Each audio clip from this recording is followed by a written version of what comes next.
ورحمة الله وبركاته. أهلا بكم في قناتي الاقتصاد نعمة. النهاردة إن شاء الله هنتعلم مع بعض طريقة عمل البابريكا المدخنة بأسهل طريقة. طبعا البابريكا المدخنة ديت هي عبارة عن إيه؟ هي عبارة عن فلفل أحمر مسكر. ففي ناس بتعملها في البيت وفي ناس طبعا بتشتريها جاهزة. أنا اشتريتها جاهزة اللي هي دي. اشتريت 2 كيلو بابريكا جاهزة. البابريكا عادية. سألت عن البابريكا المدخنة ما لقيتش بابريكا مدخنة خالص في بلدنا. طبعا البابريكا المدخنة بتدي طعم جميل جدا، والأخص للمشويات والكفتة. ان شاء الله اما تعملوها وتجربوها هتلاقيوها جميلة جدا. انا اشتريت البابريكا وبحطها في الصينية بالشكل ده.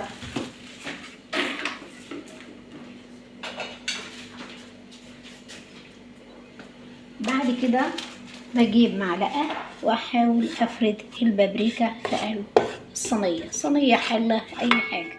طبعا انا بفردها ليه؟ علشان تاخد طعم الفحم كلها. بعد كده بجيب طبق او ورقة فويل واحطها في قلب الصينية بالشكل ده، وفي نفس الوقت اكون مسخنة الفحم ومخلياه جمرة. بحطه في قلب الطبق او في قلب ورقة الفويل واحطه في الصينية، واجيب نقطة الزيت واحطها بالشكل ده، واحاول اغطيه الدخنة 10 دقايق.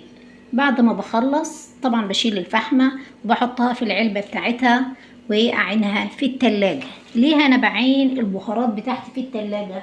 طبعا انتوا عارفين الجو حر جدا، وبصرف النظر حر ولا مش حر انا معرفش ليه البهارات بتاعتي موجودة عند الراجل من امتى، علشان ما تعنكبش ولا تسوس ولا تعفن.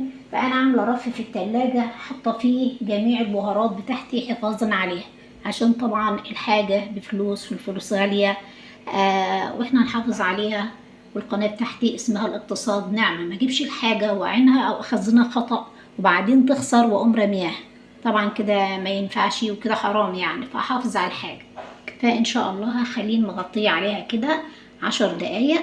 بعد كده اعينها في التلاجة، وقلت ان شاء الله بنستعملها في المشويات والكفتة. ان شاء الله جربوها تعجبكم جدا.